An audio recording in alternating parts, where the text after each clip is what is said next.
there was a new RWBY episode today. And I was hoping that in the span of recording this, that I wouldn't have to do the thing that I haven't had to do since Volume 7. And that's address how unbelievably fucking stupid a giant chunk of this fandom is. So we're going to do that right now because I'm goddamn sick and tired of putting up with you. It's to the point of where I was almost going to be glad if the show didn't come back because I hate dealing with you fucking people. You go out of your way to find anything that you could misconstrue into a story informality or a way that a human being would not react. Well, guess what? You're going to talk to a person that almost killed himself from depression, PTSD, and has siblings. So buckle the fuck up, and I'm going to let you know that y'all don't know what the fuck you're talking about.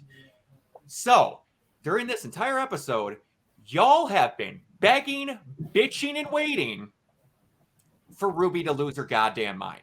Guess what she did? And now you can't be fucking happy about it because you got what you wanted because it's incapable for you fucking people to actually be happy with this show. I do not mean everyone, but I mean a solid 50% of you literally can't be happy when you get the things that you want.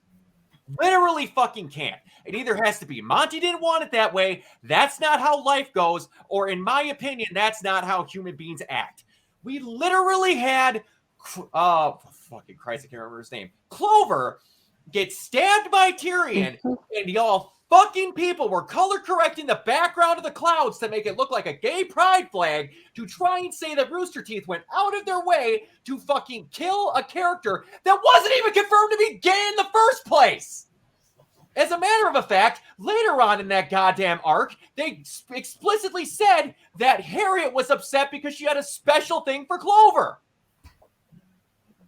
Why do we need to keep doing this? We had something that was planned from the start that finally happened, an unbelievably happy thing, and you can't have it or be happy with it. Now, we get this stuff with RWBY, who fucking exploded when she has every fucking right to. She got inducted into Beacon 2 fucking years early. She got her official Huntress license 3 fucking years early. She had to deal with people that are above her skill grade. Unbelievably, she is the daughter of one of the most important people of all of Rendon's history. Got picked by a manipulative douchebag, and yes, I'm talking about Ozpin, to do the shit that he can't do because he always has to have people take the fall for him. And now she's finally fucking exploded, and y'all are upset with her. She screamed at Weiss, and Weiss backed up. Was it because she was going to hit Weiss? No, because you know what Weiss is reminded of when someone screams at her? Her douchebag, unbelievably fucking useless father. Yang stepped in the way of Blake and RWBY. Why? Not because she's valuing Blake over her fucking sister. All of you need to shut the actual fuck up and realize that you are making up stupid excuses, pinning them on the writers, and trying to use it for a way to make fun of the show. Have you ever had goddamn siblings before? Do you know what siblings do? When you're being fucking stupid, and I know this because I am the youngest sibling that got raised by my 2 siblings because my stupid, useless, douchebag father was not in the picture, and my mom worked her ass off to support us, so they had to raise me in the exact same goddamn situation that Yang did. She stepped in the way, let RWBY have at her because she needed to release this anger and was only going to step in when she went over the line, and she did. All of you all of a sudden thinking that that RWBY's being displaced as this fucking abusive person, shut the actual fuck up. I am so sick and tired of all of you not liking how a character that you actually don't know is responding, and you're going, that's not what her person would do. Even though I'm not the person that has known how they should act for 10 fucking years and wrote these characters for 10 fucking years. And then when she finally exploded, she has reasons to explode. And the big one that we need to go over, that all of you are looking for reasons to hate on Bumblebee again, RWBY is not fucking homophobic because she's upset with people for being happy when she can't find happiness herself. That is a normal human triggering for fucking PTSD. Did you not watch the entire episode when she's being reminded of every failure she's had? Thousands of people died because of a decision that she's made, and she cannot find happiness. She has been the one person that has been expected to be happy for all this time. And the one person that reminded her that she was the one that always needs to be happy was Blake. Did you forget in Atlas that Blake went out of her way to tell RWBY that she looks up to her because she's always the one that's happy, that she's always the one that keeps people in line and is always keeping a good spot in the situation. RWBY respected that, and now she's pissed about it because she always has been that person, and no one is ever fucking taking care of her because everyone else is trying to self-suffice. And in this very fucking volume, every single time someone tries to comfort her, some stupid fucking situation happens to where they let RWBY handle it for herself. And guess what? That's what fucking happens. Eventually you snap, you say things you don't mean, you act in a way that you don't normally try to, and you fucking explode. I had this 2 years ago with the fine ladies that I do on this channel. I had a fucking mental breakdown because I hit my 30s and I wasn't feeling I was in a situation I would need be. Had literally nothing to do with them, and they let me fucking rant and rant and rant and calm me down. Everyone, for the love of God, actually watch the episodes. This is so fucking tiring that you need to be sending death threats and stupid messages to these people that are writing characters that have normal human reactions. You do not need to blame someone as a fucking hate speech because they got mad and said something irrational in a situation when they're not thinking clearly. Why does this need to keep happening? I love this show. I love these characters and these writers, although they are part of a company that has done some shady fucking shit, I love to death. And you know what? If I was ever going to quit this show, it wouldn't be because of the show's writing. It's because I can't go a fucking day without you people not being able to live and breathe without making up stupid shit to try and ruin other people's lives. Get a goddamn life and stop trying to ruin other people's lives because you can't be happy with other people's happiness. Oh, got into a review. Instinct. Okay. So, some shit happened in this episode that I don't know who on this is going to get into what they said, but so you know, I got told in our chat that some people had some very personal responses to this, and they can go into it as much as they want. If they don't want to, I don't care because it is their own personal choices, and they are going to say the things that they want to say. Because guess what? They put a warning at the end of this episode for a reason, because this shit happens to people. And if you can't deal with that, I'm sorry. But guess what? If you have these problems, do not let these unbelievably stupid people that are trying to say that this is not how some human beings act talk to you, because it is. Never on your life try and say that someone is not right in the way they are feeling if they're having a genuinely bad time. You are not allowed to tell someone that they can't be upset about something. You're not. And to quote the great Simon Miller, who is a great person that I look up to as a wrestling commentator, if someone tells you, it's a great example, if someone tells you they had suicidal thoughts, that doesn't mean they were going to kill themselves. That means they had suicidal thoughts. People can have bad thoughts and things happen. That doesn't mean they're going to do something bad. They just need help. Everyone, stop saying that it is a weakness for someone to say that they need help. It's not. It is that same exact stigma that has gotten us to a point of where people are afraid to look for help because you're going to talk down them. Fucking stop it. Okay. Anyway. All right. We're done. All right. So, anyway. Oh, shoot. I realize that I don't have this in the right thing here. Sorry. I got a little heated from dealing with unbelievably stupid people today on Twitter and Tumblr. All right. So, there was a post. All right. Yeah. So we made a post earlier. Or no, I read a post in the last review that someone compared Jean to the rabbit from The Tale Before, and then he literally just quoted it.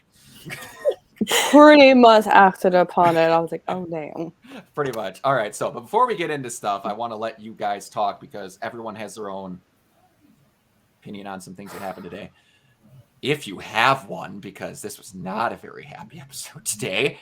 Favorite moments? Raven, go ahead. Pretty much just the paper people. Yeah. They were freaking cute. Yes. It was creepy that they were named after people Jean knew, but they were cute. It was. Yeah. It was creepy. I was very much in the camp of Yang of, I hate that. Blake, go ahead. Same thing. Like, John naming all the people, I was like, oh dear God, this man, it was feeling hella lonely. Mhm. But hey, if it got him through whatever, it got him through whatever. Yes. But my favorite part was like seeing like his paper and wrote like his schedule. Yes.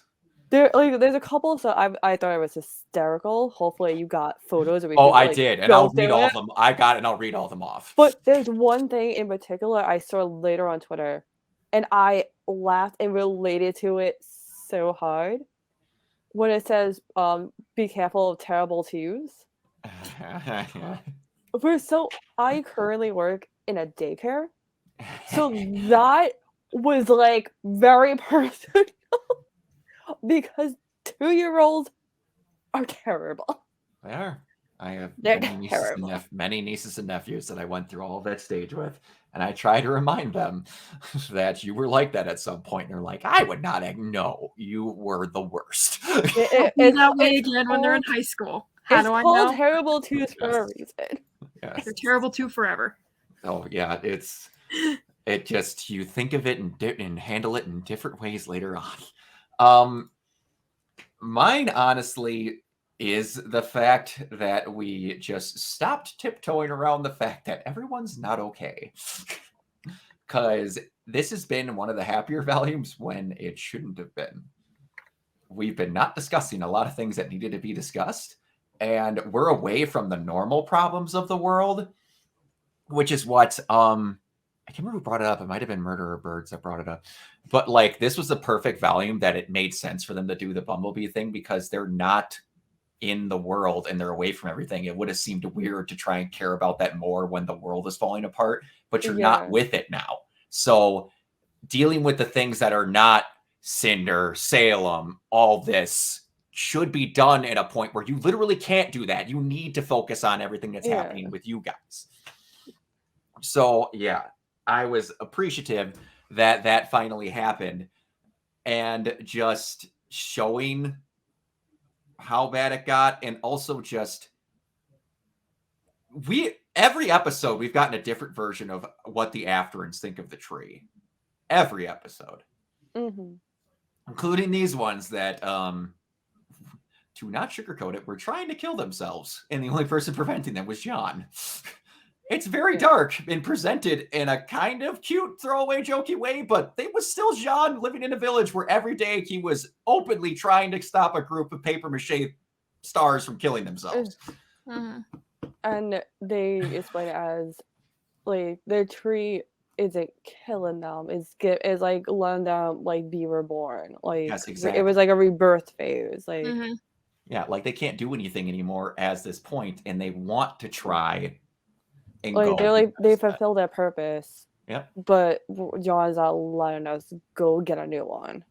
Yeah, and now you're getting the fact that like you have the other side of the Curious Cat where it's like where every time this is the version of what they kind of did before in the Atlas where they're trying to like whose plan's correct, what's doing it, but now we literally don't know, and it's not because they have different plans. It's we literally don't know because we haven't gotten to that point. And we're getting different stories from different people who have dealt with this tree in different ways. Yeah. We're getting everyone's different perspective and beliefs on the tree. Yeah, exactly. Absolutely. All right. So yeah, I did get, and I'm going to have to get my phone to read this because I kind of had to scrunch it to get it to fit on here. All right. So this is, where is the share screen? Go to here. There we go. All right, so we're gonna have to try to. You can't read it on there, but I got it. All right, say PP from residents for the first fire. Brunch, patrol the town, check in on eventual PP, stop the Pebble Tower from toppling, secure the dam, save Ren from falling into the koi pond, watch out for the terrible twos with 2 stars and a sad face next to it. Keep away from Shredder. Then we had, if any traveling salesmen, traders come through, check for hazardous goods. If you wouldn't give it to a baby, don't give it to the PPs. Help with daily construction, beautifying projects so PPs don't get injured. Lunch. No more fried food, too much grease. Tea shop fiasco, stop the second fire with second Arrow pointing down, save PP with the residual water from the second fire. Check in on Sandpaper Knife Shop. Help rake the sand. You'd be surprised at how dangerous the rake can be. Keep Oscar away from anything that can be used as a kite string. Stop the goose! Repair Scarecrow in rice fields. Arrow to, if too late, to fight off giant crows, make new crows. RWBY will help. Stop carts from crashing into the East Marketplace. Coffee maker at cafe before it explodes. Paper indoors before daily wind surge. Stop Nora from climbing the Pebble Tower during the storm. Trust me, this one ends poorly. Take scissors away from Neptune. Stop, quote unquote, bandits. Jeez, dear God. And then my favorite one's on this one. I love it so much. All right, so stop the third and final fire. And then my favorite one, help Pyrrha with her homework. Smiley face. Stop the unfolding with an asterisk and a star. You'll know it when you see it. Take the makeshift lightning rods away during the storm. Get the paper pleasers to bed. Final rounds. And then after that, find a way home. Oh, jeez. Whew. All right. That looks like my work to-do list. Yeah, pretty much. It's my day when I'm at the work with line lead at my factory. And then, yeah, that's just... And I love how it's not on one single sheet of paper. It's on all of this taped together in a haphazard. Poorly taped together. Poorly taped together. My OCD's like, this is not okay. No, I was very dissatisfied. I'm like, A, I have to try and get that into a grid on Be Funky. And then B, I'm like, guy, you've been here for so long. You could have taped those together in an orderly fashion. All right. So I also like that we can kind of see how many there are and that they actually has been trying to get some of the grids. So I do like that. This was cool to see. And well, I pointed out something with the girls on the chat there that you see RWBY fly away and they're at the paper pleasers and the direction upon which she flies is to where the Jabberwock's from. I don't think I need to, do that, but we got some the animation quality is really good. Yeah, it's so good. Like I don't have a ton of pictures because all of it was fluid fighting. I just have to say though that the choreography and direction of this episode was insane. It was awesome. Yeah, it was really good. The fights were absolutely fantastic. It was just really cool to see White Knight. Yes, it was great. Oh yeah, and then we didn't have to mention that John named all of the papers after his friends. And like I loved that everyone was posting pictures on Tumblr of guessing who was what based off of their color palettes. Yeah. Yeah. It's like the one goes up, I'm RWBY, hurry. Oh, I hate that. And then like, of course, a gold and a purple one come walking up to him. Oh. And then that same purple one was walking in and trying to explain to them that the papers are actually trying to die because they want to be reborn and they have their own purpose, and that Jean won't listen to them. And then you kind of get them having a talk where they're realizing that Jean is not okay, that there's a lot of just displacement of feelings and not good ways of treating his, guilt. And yeah, that they have rebirth and that, and it's a lot to handle in one episode. Someone posted this as a picture on Tumblr of a couple doing their taxes for the first time. Yeah, I saw that on Twitter. I was like, yeah. So, like, honey, I don't get this. It's okay. We'll figure it out together. One thing I will appreciate,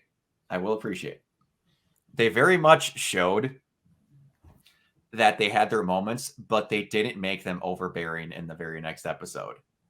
They had them get together and they're like, we're still living life. We just realized that we're together now because they focus on things as they need to. They're not overshadowing it with other things. Yeah. They're protecting.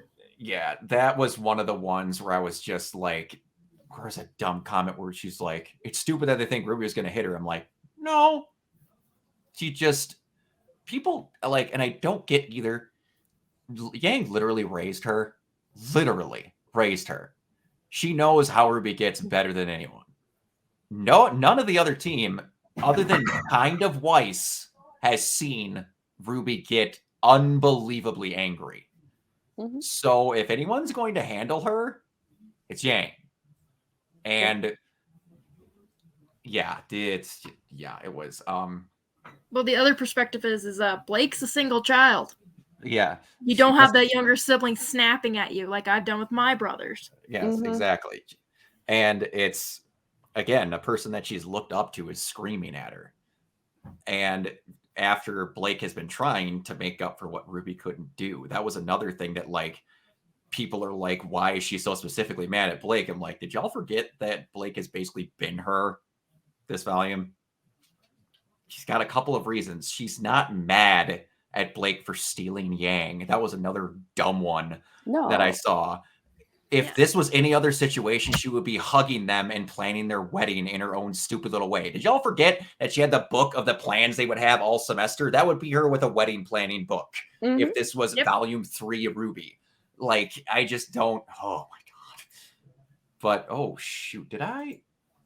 Yep. Okay. There's a picture in here that didn't get put. I was going to put the picture of the sleeping mats that they had, that all of them are away from each other except Blake and Yang's, and that, of course, the only person out of all 4 of them that snores is Yang, because just, of course.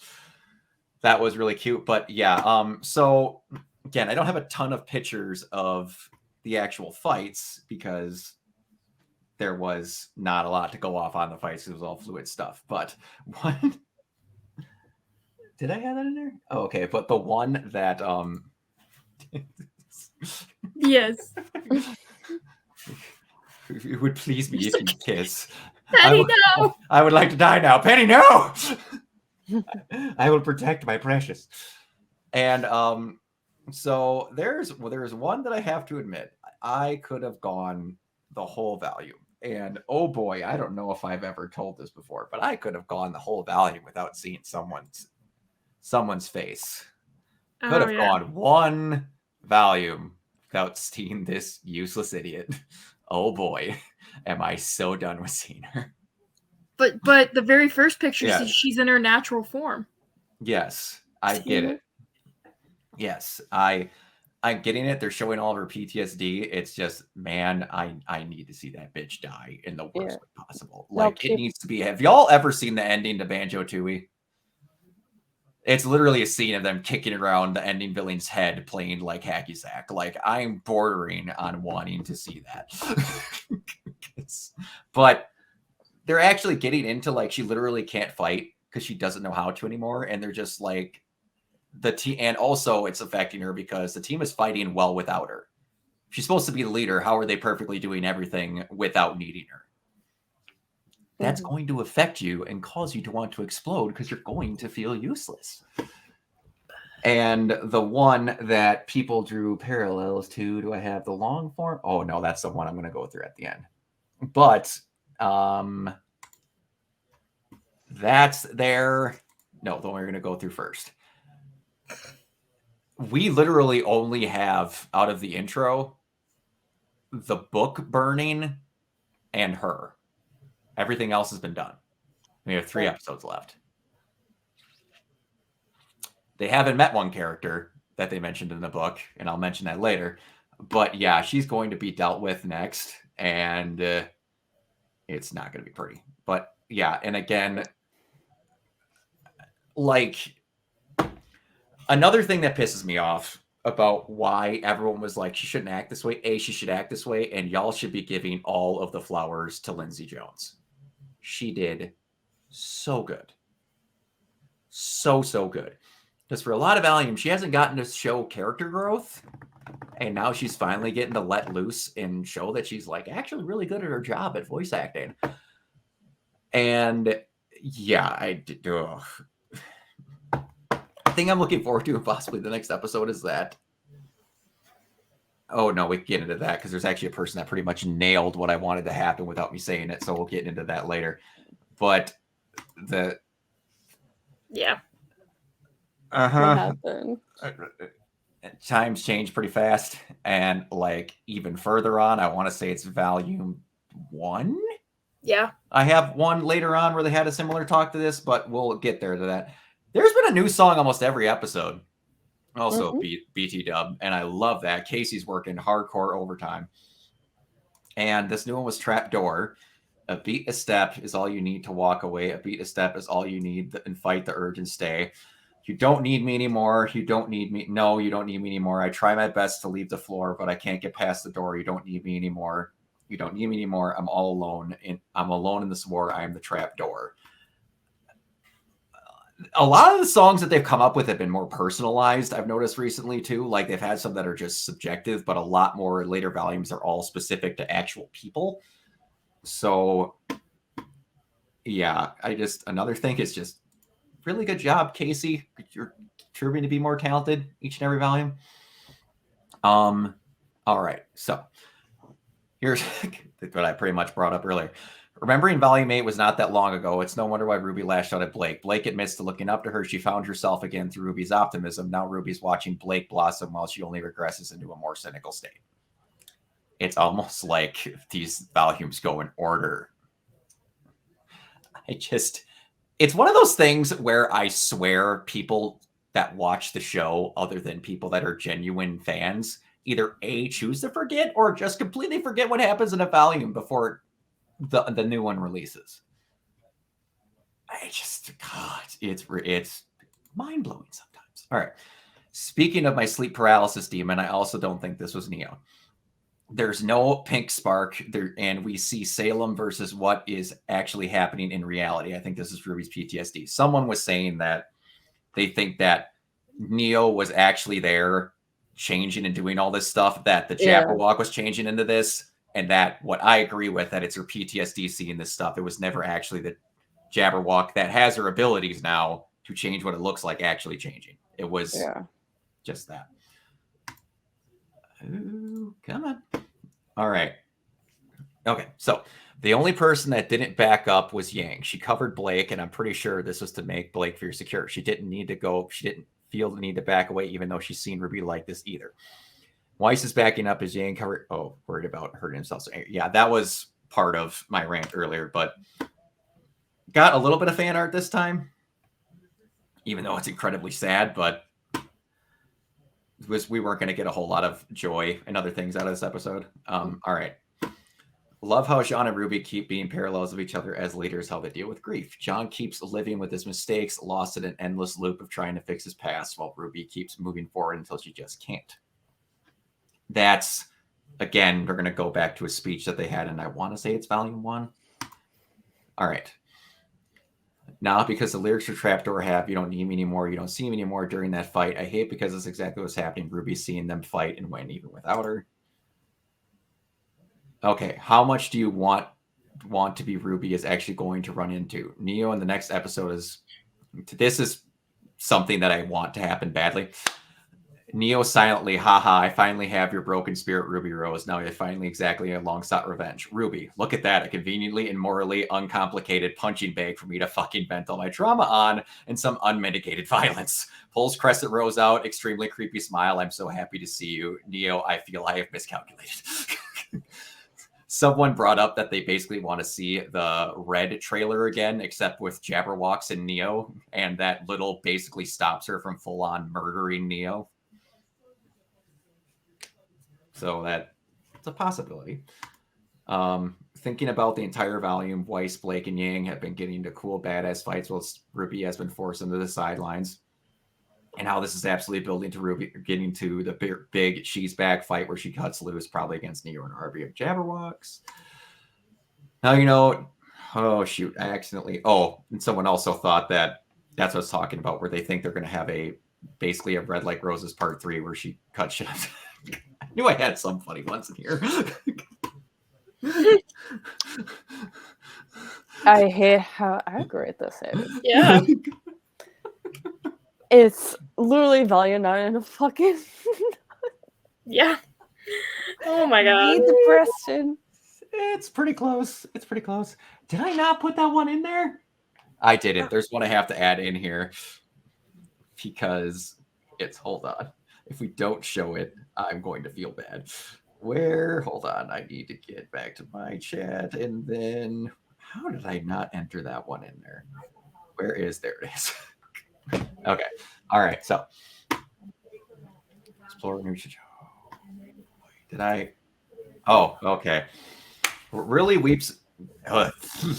Oh boy. What really makes me weep is the fact that RWBY didn't just lash out at everybody, including your sister, but when she did, she targeted Blake in specific. Gotta stay positive, smiles all around, and maybe get her feelings sorted out. Good for you, by the way. We're so happy for you.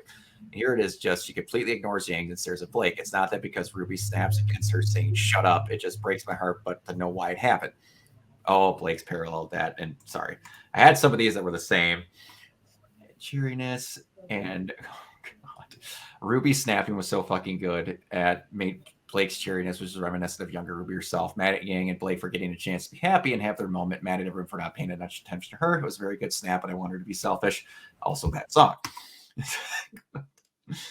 Also, having the papers introduce a flood to his sentence, specifically a visual mirror of the fall of Atlas, was a very nice touch. Didn't think about that until someone put that into words. That is pretty sad to see. But also, my thoughts before I had my rant today, and I had to go on Facebook.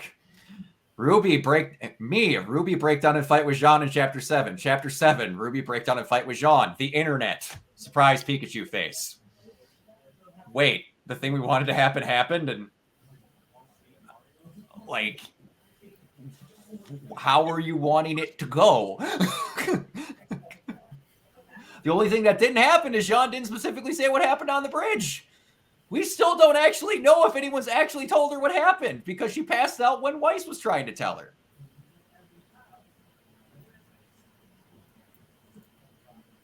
There it is.